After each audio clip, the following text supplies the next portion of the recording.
एक बार की बात है, महात्मा बुद्ध के शिष्य आनंद कहीं जा रहे थे। रास्ते में उन्होंने देखा कि एक अधेड़ व्यक्ति एक चट्टान पर बैठा रो रहा है। वे उसके पास गए और बोले, क्या बात है वत्स, तुम कौन हो और क्यों रो रहे हो? आनंद की बात सुनकर उस व्यक्ति की सिसकियां थम गईं। वह अपने आंसू पोंछता हुआ बोला, मैं पास के गांव का रहने वाला एक बदनसीब व्यापारी हूँ।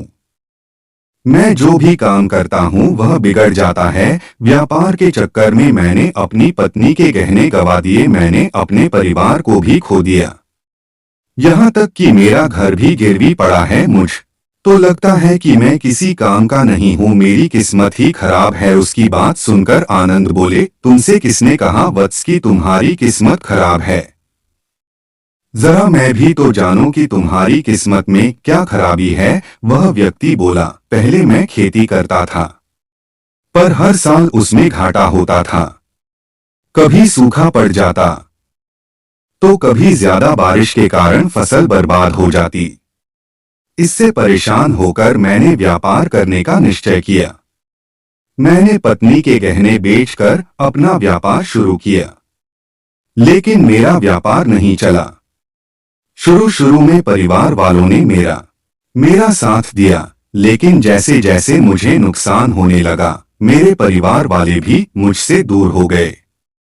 मैं यह सब उनके लिए ही कर रहा था, लेकिन अब वे लोग मुझे देखकर नजरें फेर लेते हैं और मुझे ही मेरे परिवार की दुर्दशा का जिम्मेदार ठहराते हैं। उस व्यक्ति ने एक लंबी सी सांस ली और फिर बोला, मेरा एक मित्र है, उसने भी मेरे साथ अपना व्यापार शुरू किया था। उसका व्यापार अच्छा चल रहा है। वह जब भी मेरे घर आता है तो अपनी सफलता की कहानियां सुनाता है। उसकी बातें सुनकर मेरे घर वाले भी कहते हैं कि उसे देख और कुछ सीख।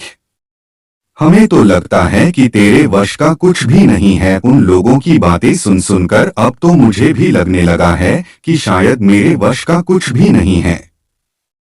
अब तो मुझे अपना जीवन ही व्यर्थ लगने लगा है। मेरे मन में ख्याल आता है कि अपना जीवन समाप्त कर लूं। मैं यहाँ आया भी इसी इरादे से था, लेकिन हिम्मत नहीं कर पाया, इसीलिए यहाँ एकांत में बैठा विलाप कर रहा था।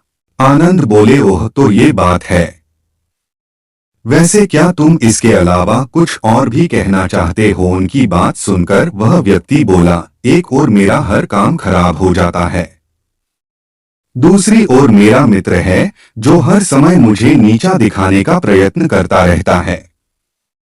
मुझे समझ में ही नहीं आता है कि मैं क्या करूं। आनंद बोले, क्या तुम अपने मित्र की बातें सुनकर दुखी हो जाते हो? हाँ, उसकी बातें सुनकर स्वयं दुखी हो जाता हूँ, उस व्यक्ति ने जवाब दिया। आनंद ने पूछा, तुम्हें किस बात का दुख होता है? अपने असफल होने का या फिर मित्र के सफल होने का? उनका सवाल सुनकर वह व्यक्ति एक पल के लिए सोच में पड़ गया। फिर वह बोला, अगर सच कहूँ तो मुझे अपने असफल होने का उतना दुख नहीं होता है जितना कि मित्र के सफल होने का होता है। अर्थात यदि तुम्हारा मित्र असफल हो जाए तो तुम्हें खुशी होगी? आनंद ने प्रश्न किया। वह व्यक्ति बोला, हाँ, मुझे बहुत खुशी होगी। इसका मतलब है कि तुम्हारी खुशी तुम्हारे मित्र पर निर्भर है। आनंद बोले, अगर वह चाहे तो तुम्हें खुश कर सकता है और अगर वह चाहे तो तुम्हें दुखी कर सकता है।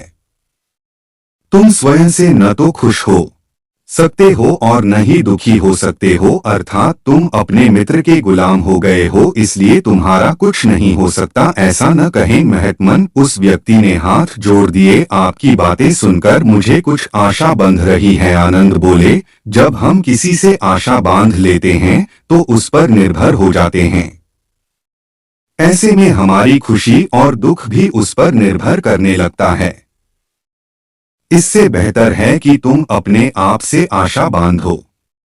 जब तुम ऐसा करोगे, साथ ही पूरे जतन से काम करोगे, तो तुम्हें सफलता अवश्य प्राप्त होगी। कहते हुए आनंद ने एक पल के लिए उस व्यक्ति की ओर देखा, फिर अपनी बात आगे बढ़ाई। तुम्हें लगता है कि तुम्हारा मित्र तुम्हें दुखी करने आता है, पर अगर विचार करो तो वह बातें तो सच्ची ही कहता है।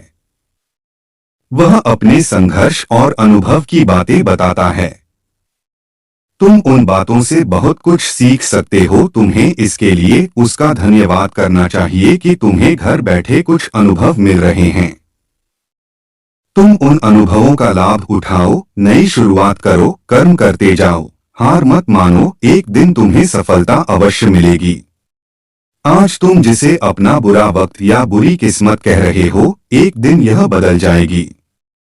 इसी के साथ तुम्हारे विचार भी बदल जाएंगे और देखना, जब तुम्हारा अच्छा वक्त शुरू होगा तब तुम्हारा मित्र भी तुम्हें अपनी सफलताओं की कहानियां नहीं सुनाएगा, तब वह अपनी असफलताओं की बातें बताएगा ताकि तुम उसकी बातें सुनकर भ्रमित हो जाओ, तुम्हारा आत्मविश्वास हिल जाए और तुम गलत निर्णय ले सको। लेकिन उस समय भी तुम्हें अपनी बुद्धि का प्रयोग करना होगा।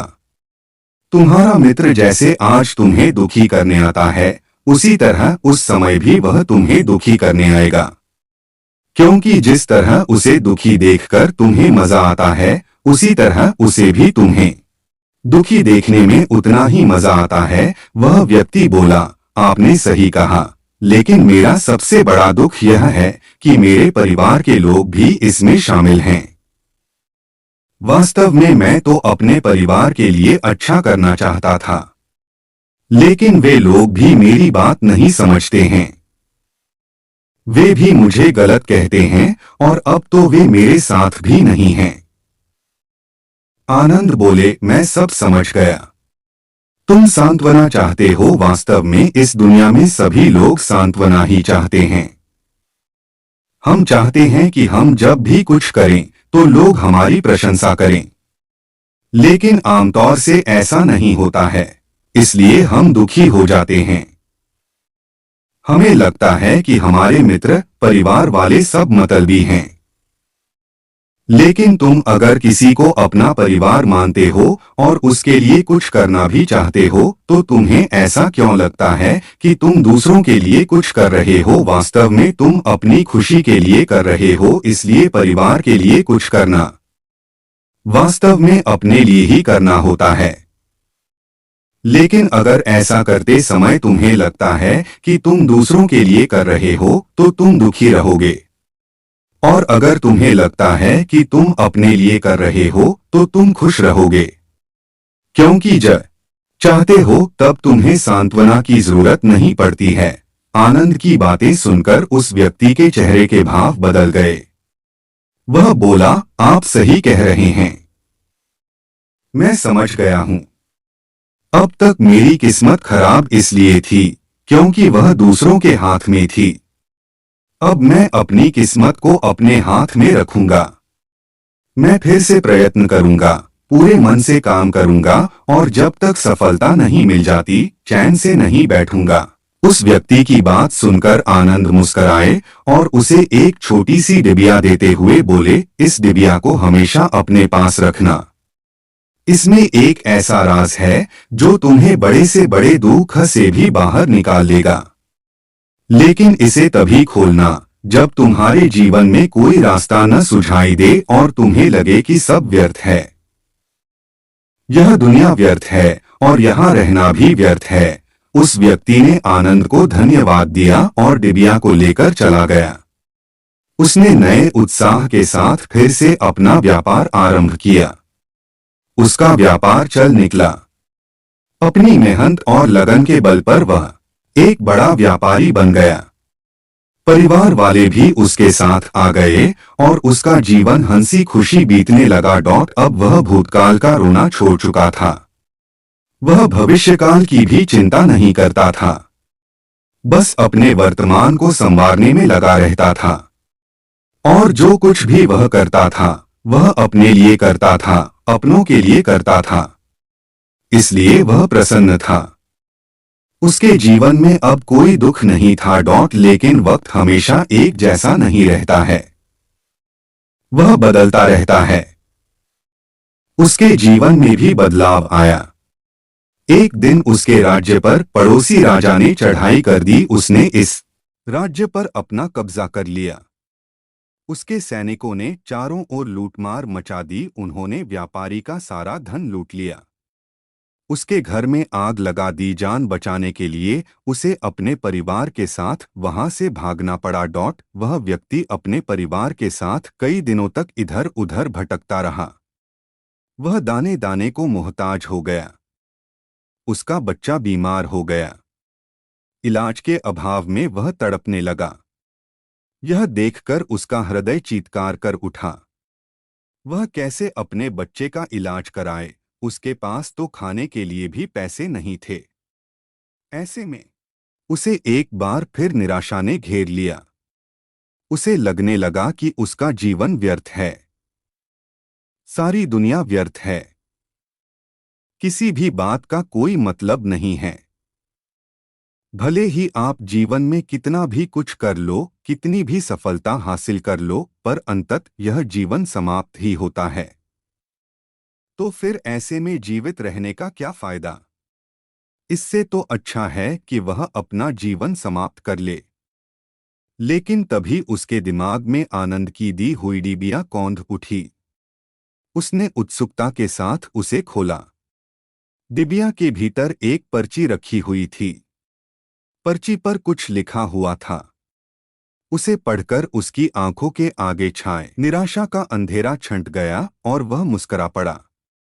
पर्ची पर लिखा हुआ था, यह समय भी बीत जाएगा। उसने डिबिया को अपनी मुट्ठी में भींच लिया और एक नई शुरुआत के लिए उठ खड़ा हुआ। दोस्तों, अगर आप भी ऐसी ही परिस्थिति से गुजर रहे हैं तो निराश न हो। अपने अतीत पर शोक मत करें, न ही भविष्य की चिंता करें। अपने वर्तमान को जिएं और उसे बेहतर बनाने के लिए सच्चे मन से प्रयत्न करें। यकीन जानें, जल्दी ही आपकी किस्मत भी बदलने वाली है।